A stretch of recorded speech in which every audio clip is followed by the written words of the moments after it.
Padre eterno, en esta hora queremos darte gracias por este tiempo y por este momento. Queremos pedirte, Padre, que tú obres en nuestro ser conforme a la verdad de tu palabra para este día, para que tu verdad, Señor, nos sea mostrada, nos sea revelada, Padre eterno, y que ella nos permitan salir fortalecidos, renovados mentalmente, para encarar, Señor, la vida, encarar nuestra rutina diaria, encarar cada día y sobre todo, Señor, para encarar toda situación difícil que se nos pueda presentar. Prepara nuestras vidas, nuestras almas. Permítenos, Padre, que esta enseñanza coayude a nuestra integridad, nuestra formación, nuestra preparación para los días de Shavuot o para el día de Shavuot. Permite, Padre, que sea elevada nuestra fe, que seamos fortalecidos en nuestra fe, en nuestra emuná, en nuestra confianza delante de ti, Padre. Y sobre todo en la valentía de asumir el compromiso, Padre, de vivir aún en el desierto. En el nombre de Yeshua te lo pedimos, Padre mío.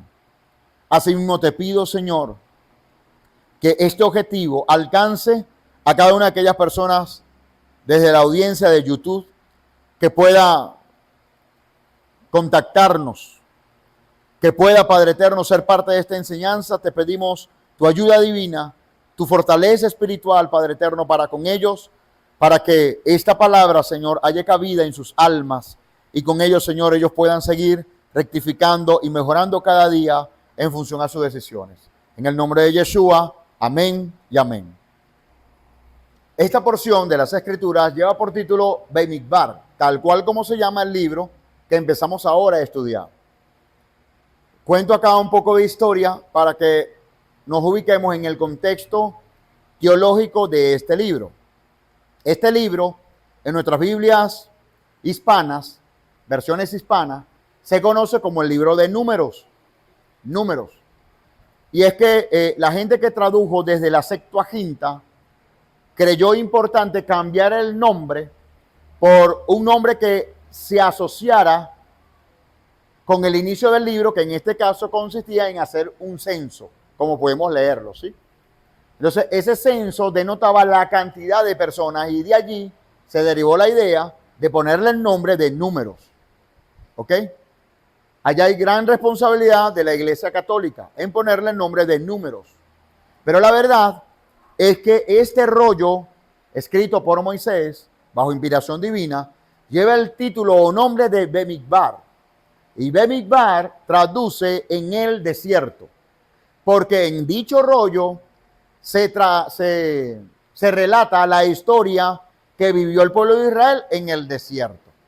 Entonces pareciera que eso cobrara mayor sentido, ¿cierto? El nombre de este libro como Bemidbar, en el desierto.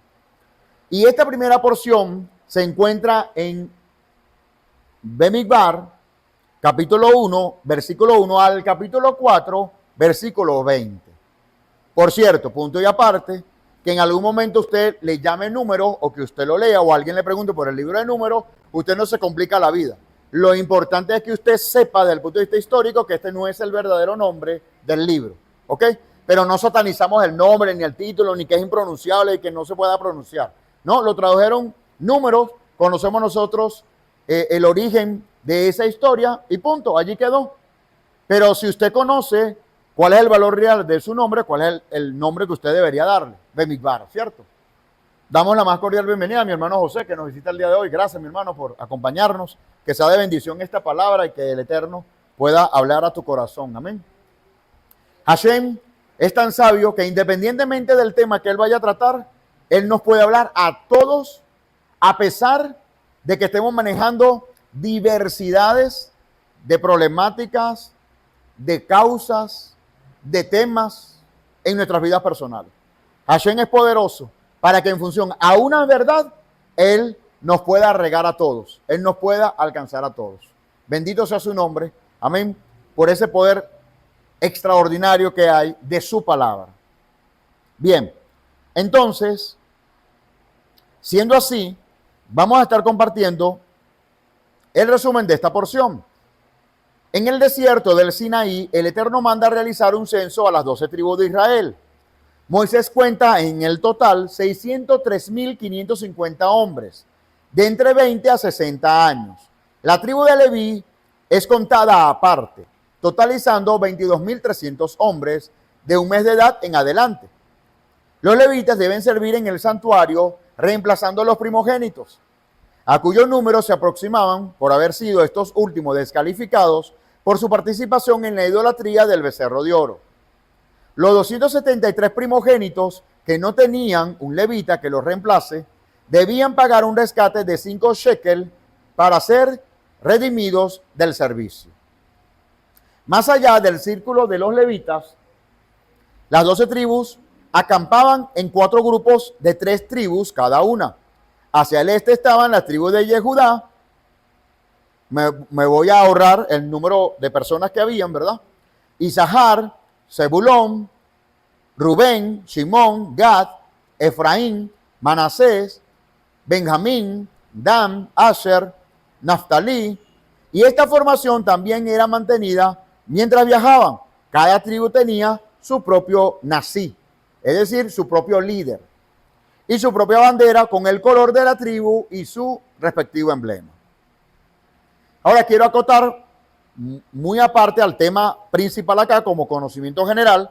No va a ser que usted lo llamen a quién quiere ser millonario y le hagan esa pregunta, ¿verdad? Resulta que el Eterno manda a hacer un censo con unas características. No era totalmente toda la población, sino los hombres entre 20 a 60 años. Esto era para alistarlo en el ejército. Ahora, alistarlos en el ejército no se limitaba solo a un ejército bélico de armas, sino a un ejército que permitiera, como especie de una empresa, tomo el término prestado, como especie de una empresa donde todos pudieran hacer algo, ¿verdad?, que generara cambios sobre el pueblo. ¿De acuerdo? Entonces, allí iba gente para el ejército bélico que se iba a enfrentar con armas y que se iba a encargar de defender al pueblo de todo enemigo, ciertamente, pero también iba a haber gente que iba a trabajar la madera, que iba a trabajar la piedra, ¿sí?, que iba a mantener un orden dentro, que iban a coser, que iban a preparar telas, que iban a preparar vestimenta, etcétera, etcétera. Entonces, cuando se habla de ejército en este contexto, no es solamente el orden bélico, sino toda mano de obra necesaria, que era necesaria para el crecimiento social del pueblo de Israel. ¿Ok? Y de acá se tomó el ejemplo hacia otras culturas, a partir de esos censos y en esas edades comprendidas, la efectividad de que el hombre pudiera trabajar. Ese modelo es torático, viene de las escrituras. No viene por idea humana, viene de las escrituras, ¿verdad? Determinar quién era el hombre apto para poder ejecutar un trabajo de fuerza que requiriera esfuerzo. ¿Quiénes eran esos? Los hombres entre 20 a 60 años. Pero hay algo curioso, en este censo no se están contando las mujeres. ¿Por qué? Porque el Eterno está discriminando, porque el Eterno no esté considerando a las mujeres. Resulta que las mujeres no eran necesarias para el censo, pero eran necesarias para la manutención de estos hombres que estaban alistados para el ejército. Amén. Y por si fuera poco, eran también las encargadas de los hijos de estos hombres valientes que eran nombrados en el ejército. Entonces, ¿quién cuidaba a esos niños en casa? ¿Quién resguardaba el hogar en términos del cuidado diario, de la alimentación, la preparación de los alimentos, la educación de los hijos? En este caso, la mujer. ¿Ok? Entonces, que no se esté contando no significa que el Eterno les esté discriminando para ir en detrimento de ella, no. Les está discriminando en un sentido o las está separando para que ellas tengan otra labor y otro rol. Por otro lado, el Eterno también manda a hacer un censo muy independiente, muy aparte, a la tribu de Leví. ¿Por qué? Porque ellos se iban a encargar del oficio sacerdotal, del oficio en el tabernáculo de reunión. ¿Ok? Era solamente la tribu de Leví los que estaban autorizados para hacer ese trabajo. Como pudimos leer, cualquier persona extraña de la tribu de Leví que se involucrara a hacer estas actividades, ¿qué pasaba con él? Moría. ¿Ok? Moría. No sé cuántos han leído la historia de Usa en algún momento en el libro de de Reyes y de Samuel, aparece aquel relato donde en una carreta iban trasladando ¿cómo? El arca de pacto, gracias. Iban trasladando el arca de pacto y en algún momento se atascó una rueda y se desplazó el arca. Y un hombre llamado Usa intentó sostenerla y de inmediato cayó muerto.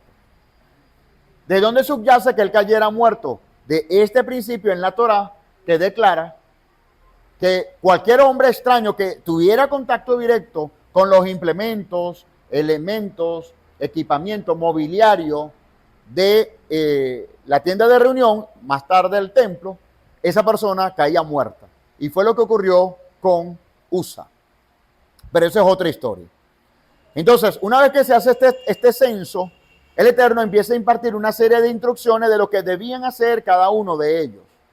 ¿Por qué? Porque ya en el Sinaí se iban a adentrar al desierto.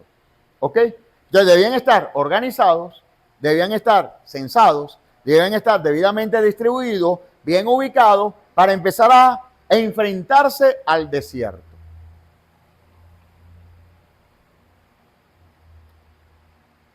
Siendo así, vea esta perla. Desde una perspectiva profética, ¿cuál es la importancia de estudiar este tema? El término Bemidbar significa en el desierto. Otra vez lo reitero. Y es una palabra que comparte raíz con la palabra davar.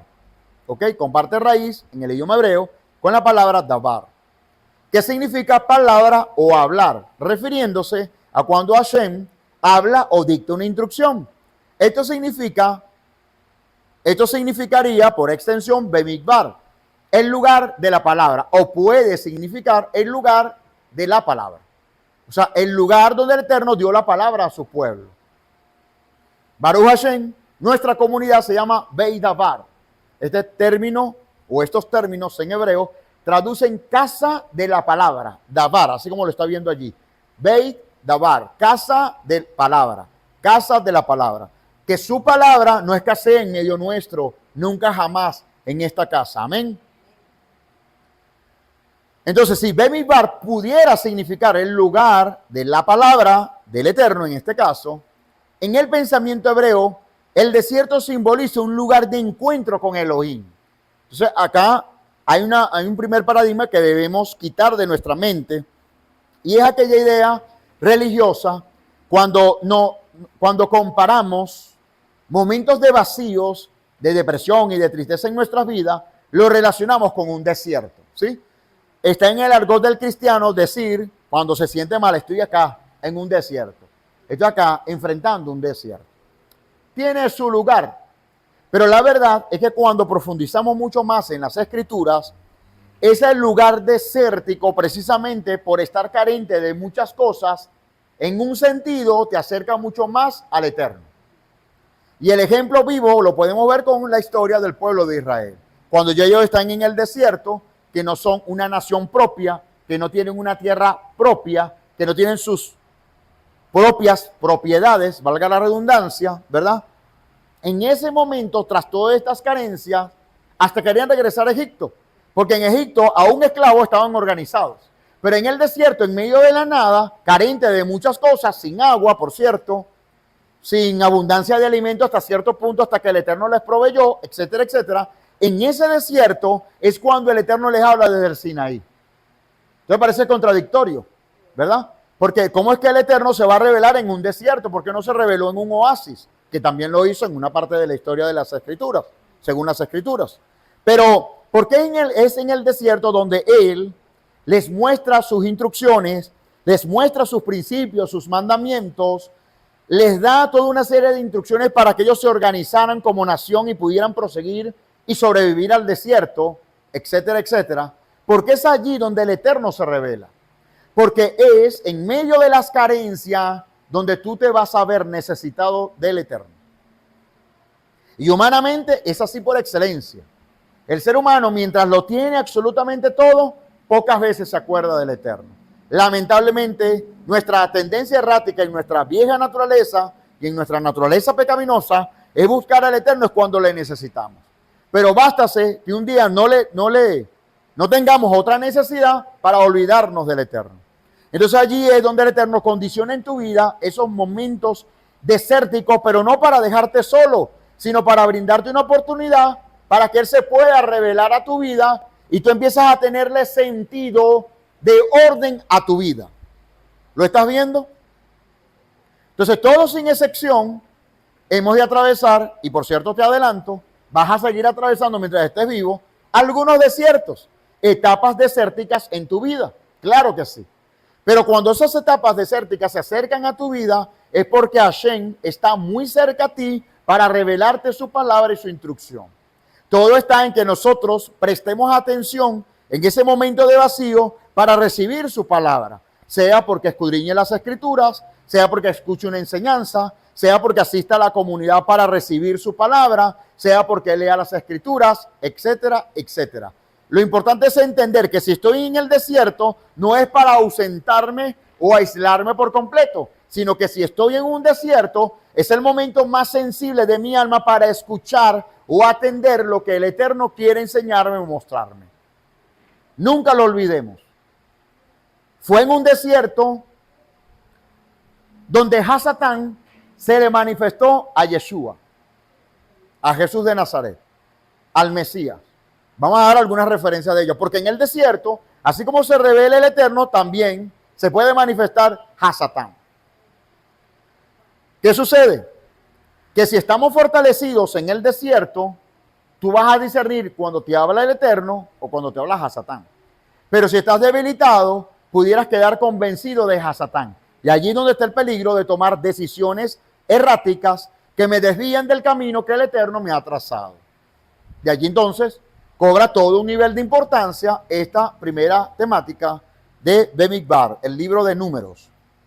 Entonces, podemos decir por extensión, bajo esta perspectiva, que el desierto expresa un espacio donde el Eterno va a traer palabra a tu vida. Pero aquí hay algo interesante. Vea usted. El desierto simboliza un lugar de encuentro con Elohim.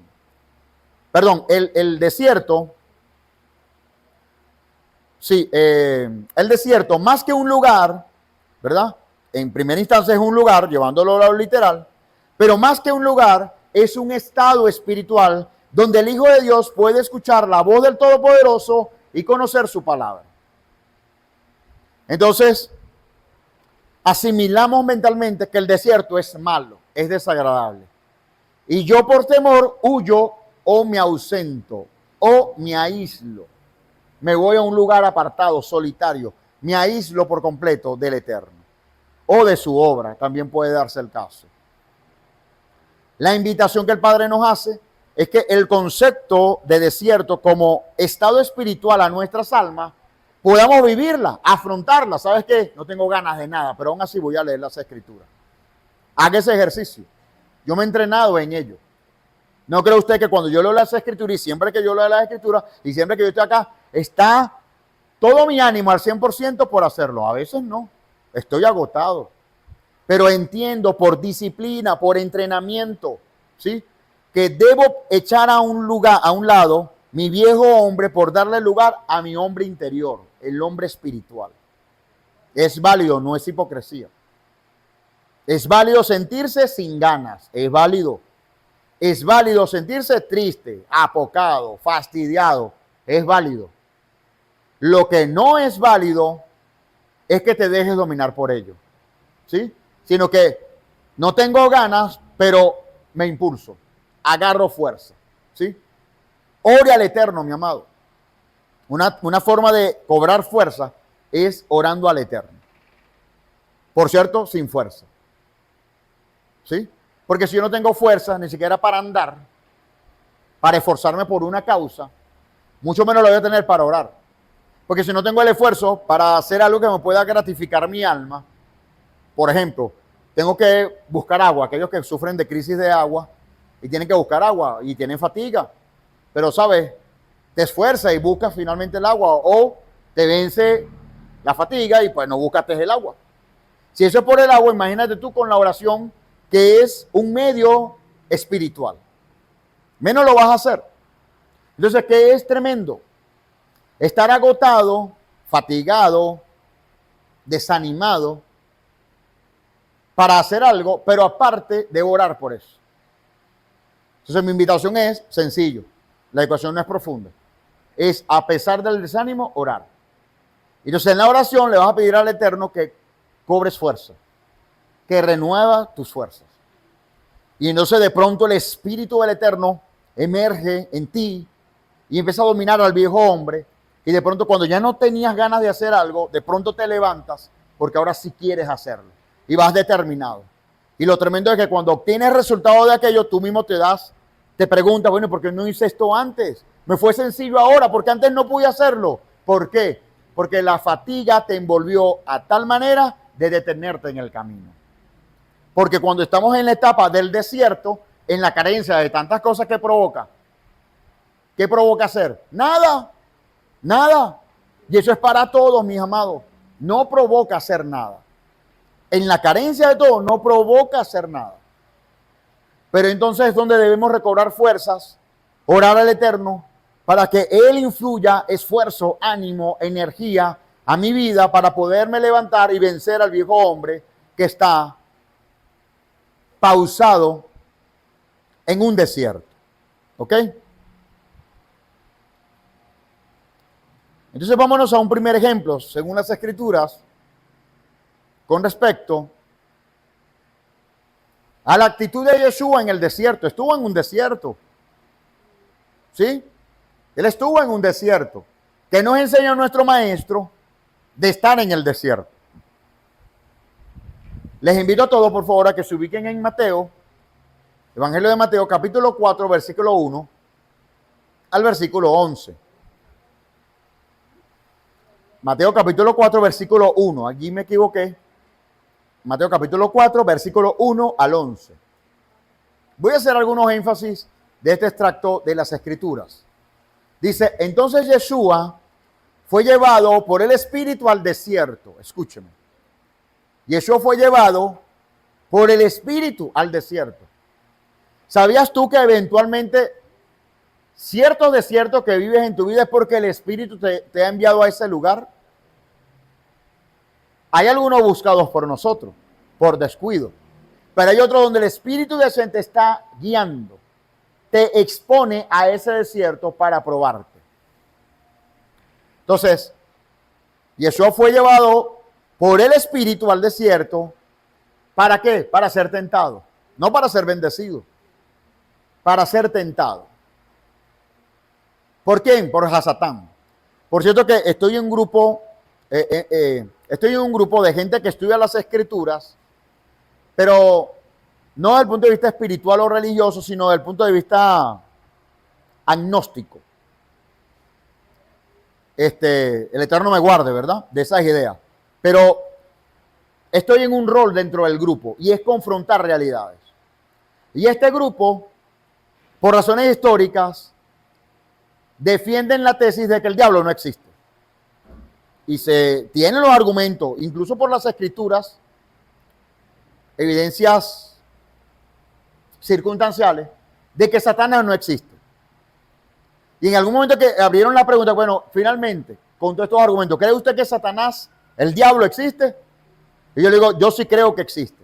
Entonces me apabulla todo el mundo, más de 70 personas, no, estás loco, seguro que eres un religioso, seguro que eres espiritual, seguro. Ok, está bien. Demuéstrame en la Biblia que Satanás existe. Me la pusieron, hermano, pero bueno, pues eso es jugar béisbol con un balón de fútbol. Te pichan un balón de fútbol para ver si tú lo vas a pelar con el bate. ¿Ah? Y le saco este texto. Y le digo, ¿quién le habló a Yeshua, según el manuscrito? ¿Quién le habló a Yeshua? Claro, lo que pasa es que es una forma de... No. ¿Quién le habla allí, según las Escrituras? Porque ustedes no tienen duda de que las Escrituras, ellos no tienen duda de que las Escrituras es palabra de Dios. Ellos no tienen duda de eso. Bueno, yo si la misma Escritura te está diciendo que a él le habló fue el diablo, ¿vas a poner tú en duda eso? Estás poniendo en duda la palabra de Dios, en tal caso, ¿no? Entonces, para ser tentado por el diablo, el espíritu de Hashem lo llevó al desierto. Eventualmente en tu vida de fe, mi amado, usted puede ser llevado por el Espíritu de Dios. Escúcheme. para ser tentado, no bendecido, para ser tentado en el desierto. En todo caso, para que tú seas sometido a una prueba. Entonces, después de haber ayunado 40 días y 40 noches, tuvo hambre. Evidentemente, para que el Espíritu de Hashem te lleve a un desierto, tú debes estar en intimidad con el Padre. No es de a nada. ¿Me explico? No es que yo me fui al desierto obstinado, amargado de la vida, con raíces de amargura, y yo pretenda creer que el Espíritu del Señor me llevó a ese desierto. Obvio que no es así. El Espíritu del Eterno va a exponerte a un desierto cuando tú tienes comunión íntima con Él. Como fue el caso de Yeshua, que tenía 40 días y 40 noches de estar ayunando. Entonces tuvo hambre y vino a él el tentador y le dijo: si eres hijo de Dios, di que estas piedras se conviertan en pan. Por cierto, cabe acotar que según el texto, el desafío de Satán a Yeshua es: si eres hijo de Dios. No le dice: como tú eres Dios, convierte estos panes en piedra o estas piedras en pan, ¿verdad? Como él, si él es Dios, Hasatán mejor que nadie va a saber cómo dirigirse a él, porque Hasatán como ente espiritual sabe quién es el Todopoderoso. Pero no, él le dice: si eres hijo de Dios. Entonces ese tratamiento ratifica que Satanás nos da una evidencia para creer que Yeshua fue y es hijo del Altísimo. Amén. Di que estas piedras se conviertan en pan. Él respondió y dijo: escrito está, no solo de pan vivirá el hombre, sino de toda palabra que sale de la boca de Dios. Entonces, aquí voy a abrir un paréntesis, porque dentro del tema del desierto hay algo que aprender, y aparece también en la Torá. No solo de pan vivirá el hombre, sino de toda palabra que sale de la boca de Dios. Para nosotros, amados, como hijos de Dios, debería ser nuestra prioridad la palabra de Dios que el pan, que el alimento físico. Increíble. Eso es increíble. Porque de la palabra de Dios viene el alimento, viene el sustento del cielo, viene el cuidado, la provisión, viene todo de él, de la palabra de Dios, de lo que él diga por su boca. Entonces, no solo de pan vivirá el hombre, sino de toda palabra que sale de la boca de Dios. Entonces, cuando sus hijos procuran escuchar la palabra que sale de la boca de él, todo lo demás viene por añadidura.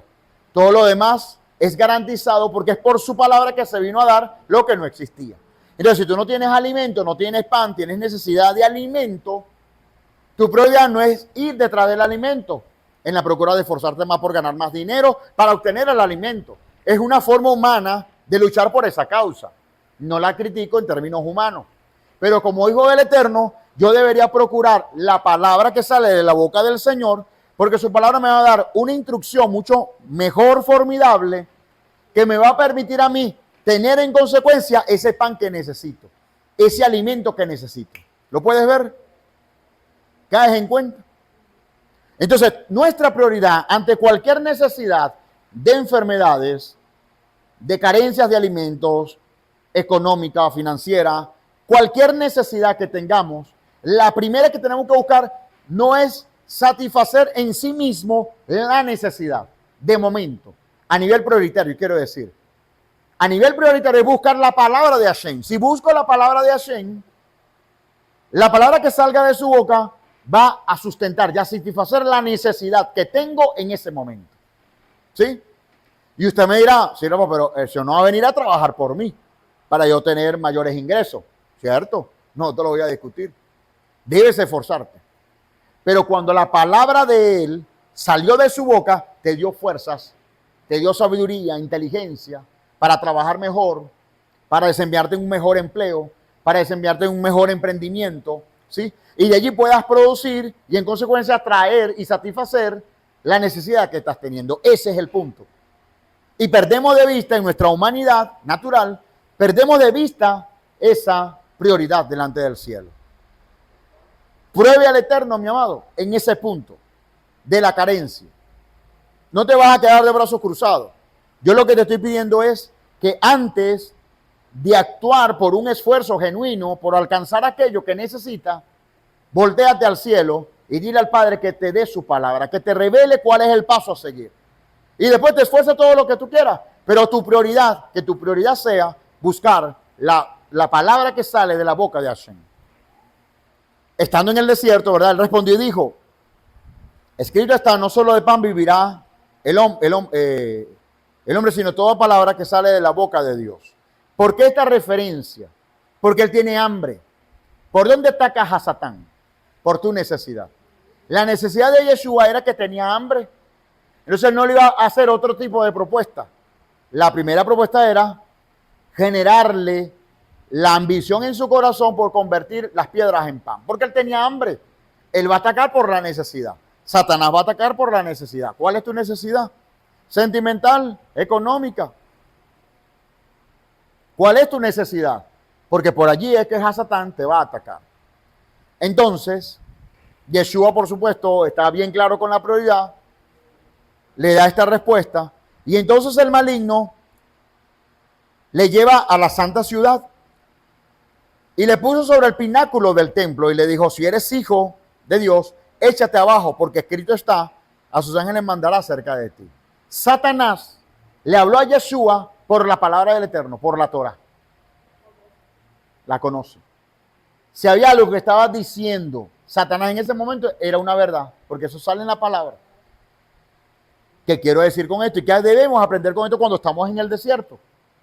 Que aún un buen consejo, que suena bien, que suena lógico, aún un buen consejo, aún un consejo respaldado en la palabra, puede venir del maligno. Entonces requerimos de mucho discernimiento espiritual. Y en sus manos te sostendrá para que no tropieces con tu pie una piedra. Y Yeshua le dijo, escrito también está, no tentarás al Señor tu Dios. Otra vez le llevó el diablo a un monte muy alto y le mostró todos los reinos y la gloria de ellos. ¿Qué le vino a mostrar a Satán en la segunda ocasión? En la tercera ocasión, el poder del mundo, del sistema. El poder, sí. Que él se lo entregaba si Yeshua se postraba delante de él. ¿Qué hace Satanás? Y en todo proceso de tentación es así. Primero, él te va a atacar por la necesidad que tú tienes. Segundo, él te va a atacar con argumentos que suenan verdaderos.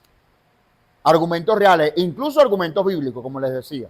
¿Sí? O sea, va a venir una idea que, mira, sí, me es lógico, me aconsejaron esto, me asesoraron con esta idea, lo mejor es esto.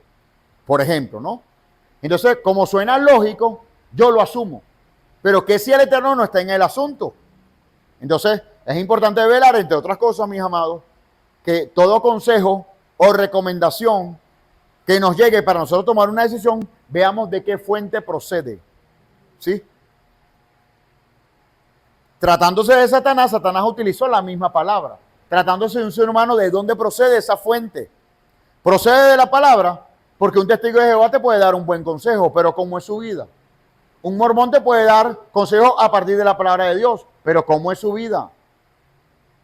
Una persona que estudia la Biblia puede dar un consejo de la Biblia, pero ¿cómo es su vida? Entonces, ¿a qué nos lleva esto?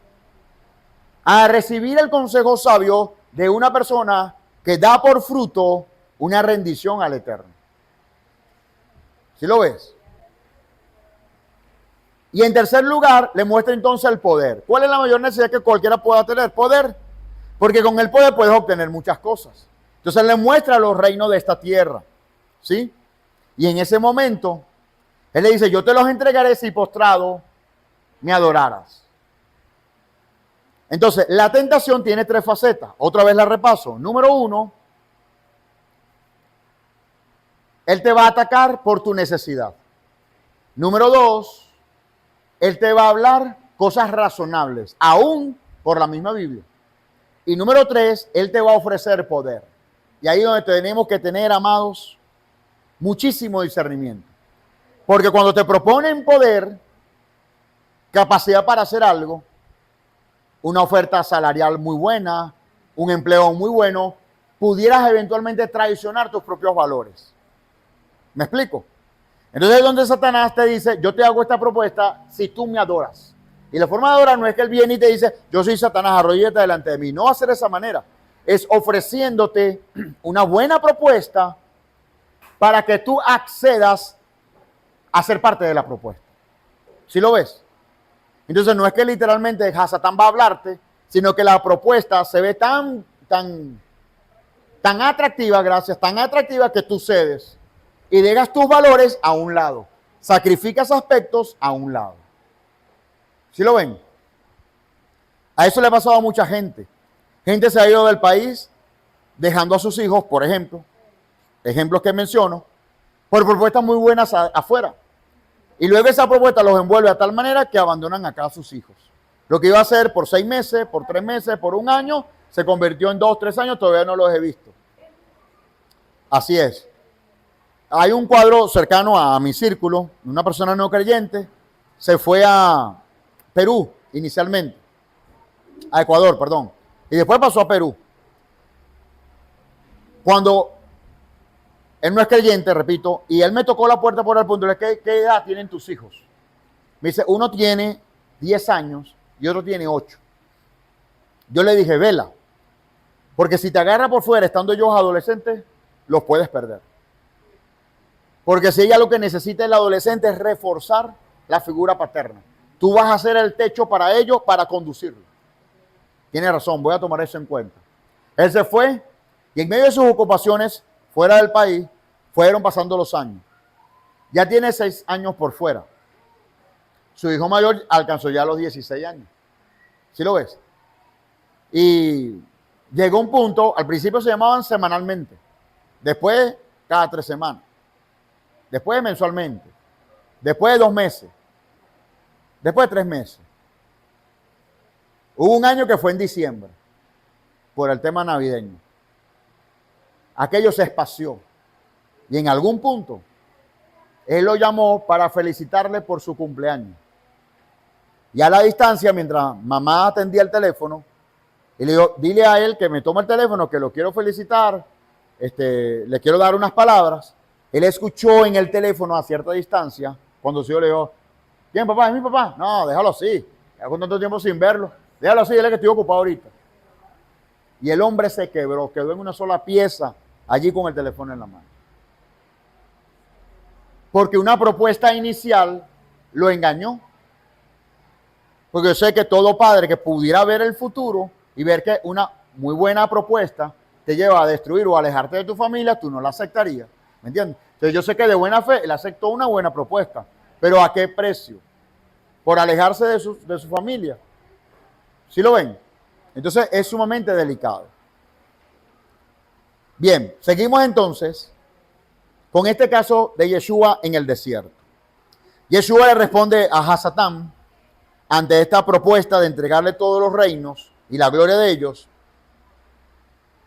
Y él le dice entonces, Yeshua le dijo, vete Satanás, porque escrito está, al Señor tu Dios adorarás y solo a él servirás. Entonces el diablo se alejó y aquí vinieron ángeles y le servían. Cuando tú te mantienes firme frente a Satanás, en algún punto él se aleja. Él se aleja. Y al alejarse, Hashem envía a sus ángeles para que te sirvan.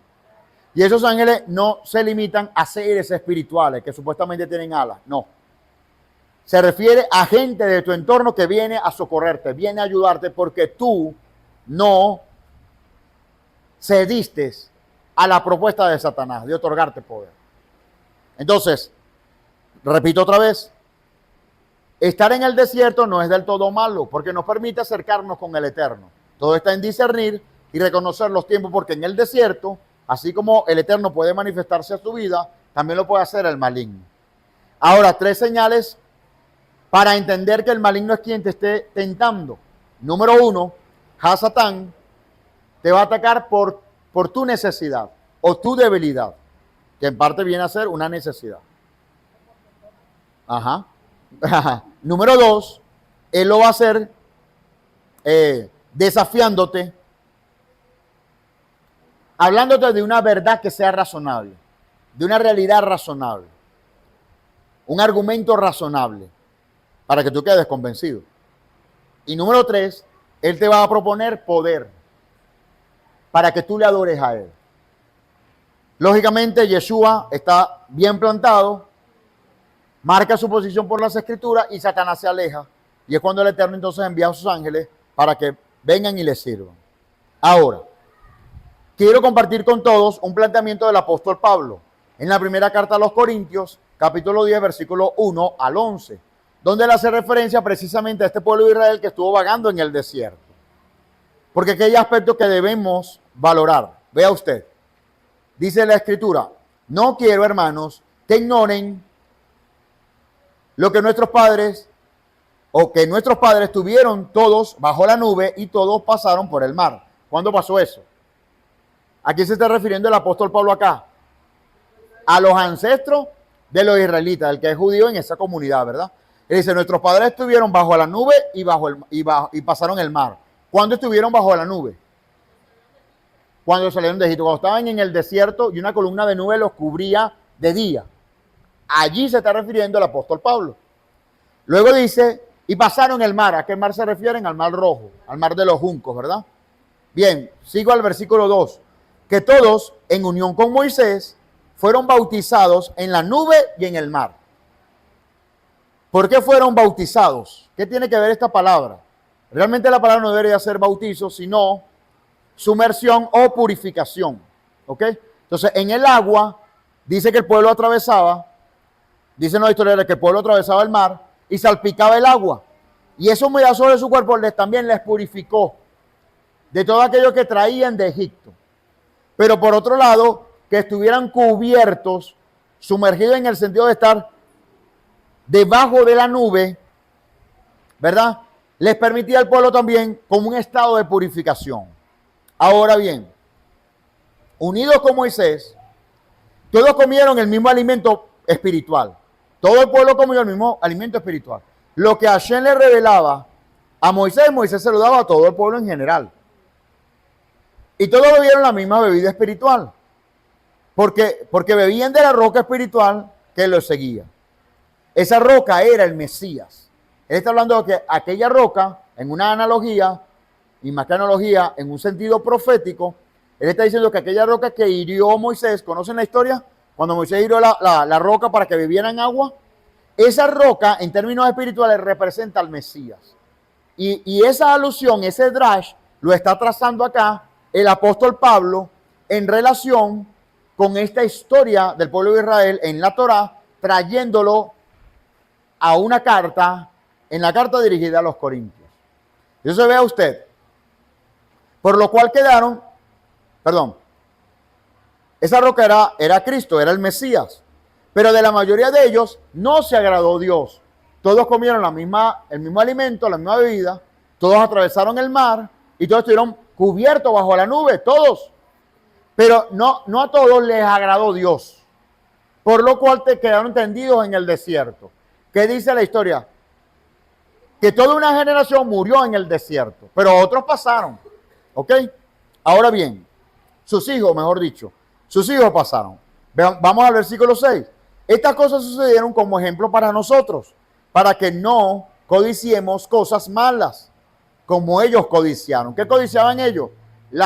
El modo de vida de Egipto, los alimentos de Egipto, la esclavitud de Egipto. Eso era lo que ellos codiciaban. Ni se den a la idolatría como algunos de ellos, cuando adoraron el becerro de oro, por ejemplo, ¿no? Según está escrito, se sentó el pueblo a comer y a beber y se levantó a jugar. Así lo dice la Torá cuando ellos adoraron al becerro de oro. Ni forniquemos como algunos de ellos fornicaron y cayeron en un día 23,000. ¿Recuerdan aquella historia de Pinhas?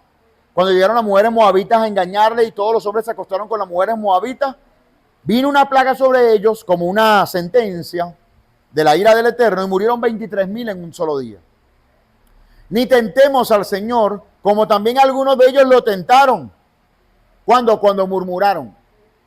Pero todo esto, ¿dónde fue? ¿Dónde? En el desierto. ¿Y de qué venimos hablando? Del desierto. Entonces, si bien el desierto puede ser ese estado espiritual donde Hashem esté muy cerca de ti, es también el lugar sensible para tú caer o ceder a la tentación. Idolatrando, adorando a otros dioses, fornicando, el Eterno les guarde y nos guarde, ¿verdad?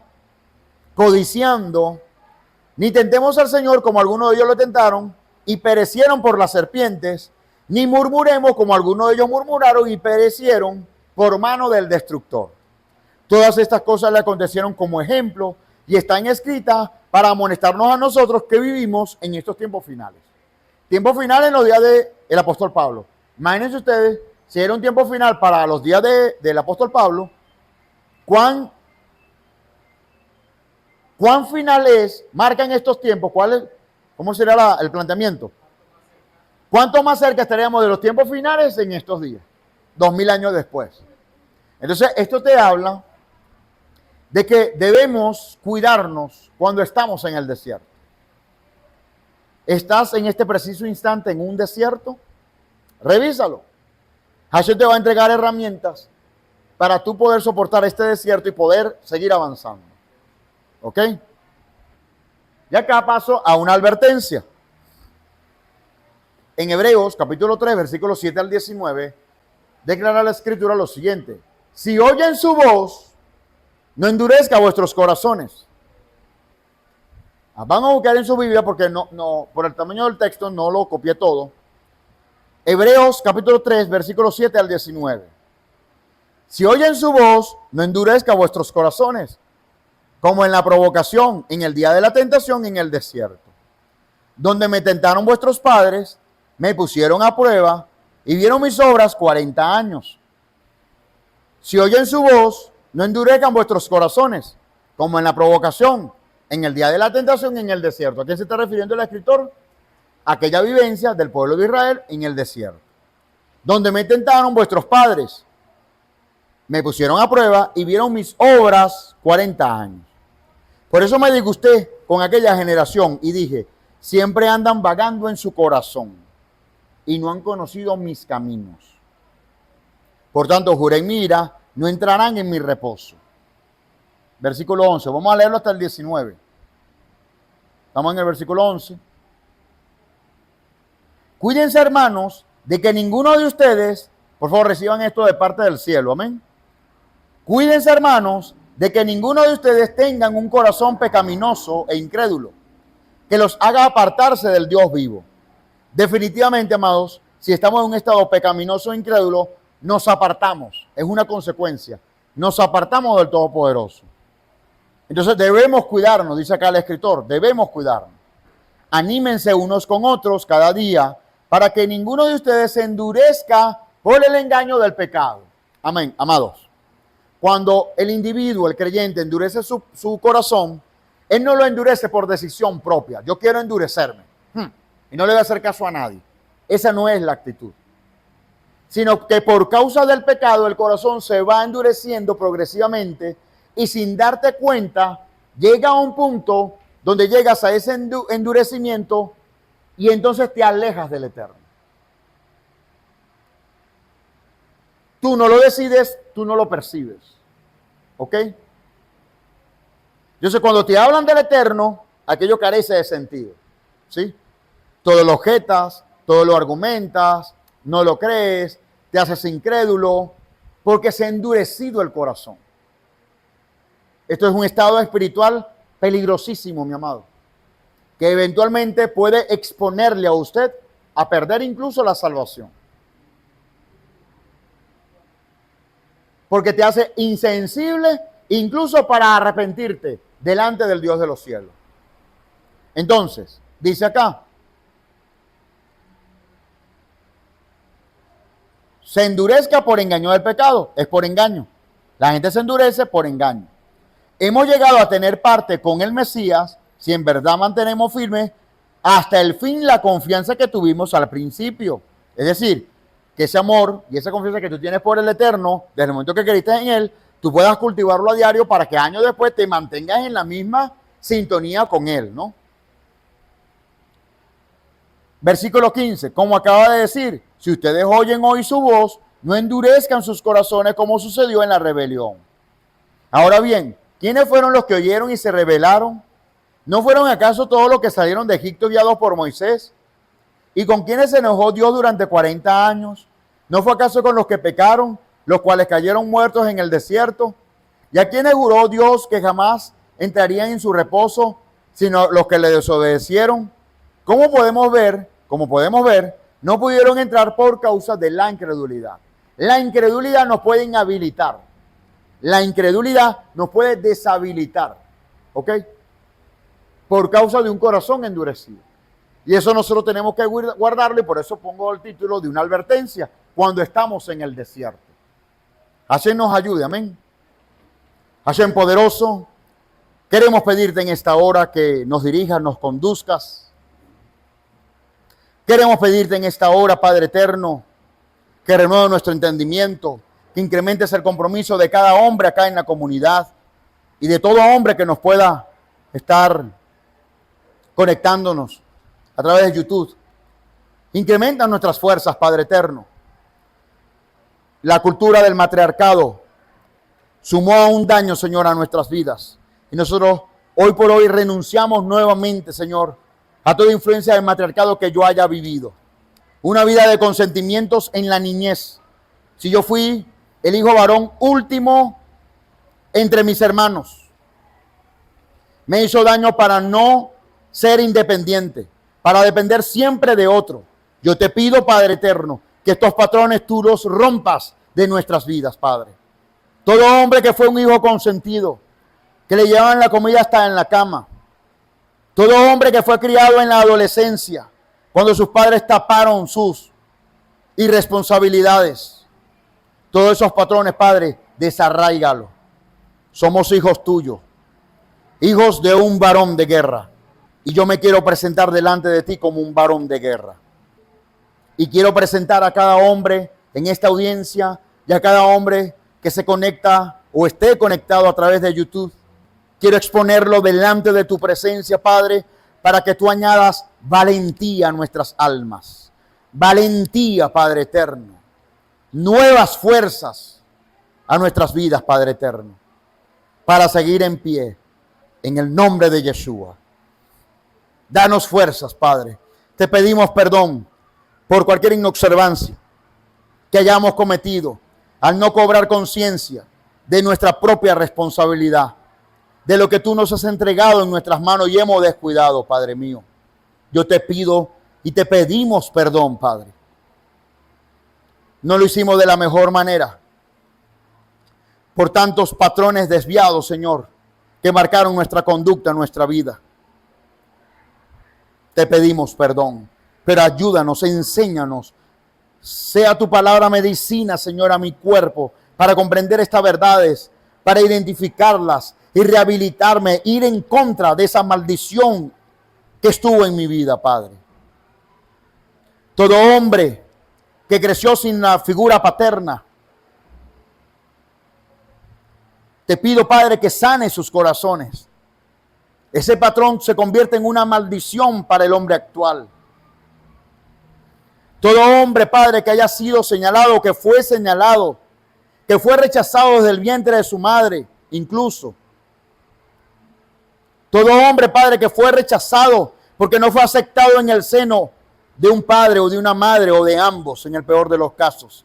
Te pido, Padre, que de toda maldición, de todos estos argumentos que se traducen a maldición en la vida de un hombre, sean quitados en el nombre de Yeshua. En el nombre de Yeshua. Haznos libre, Padre eterno, de esa iniquidad, de esa maldición, Padre.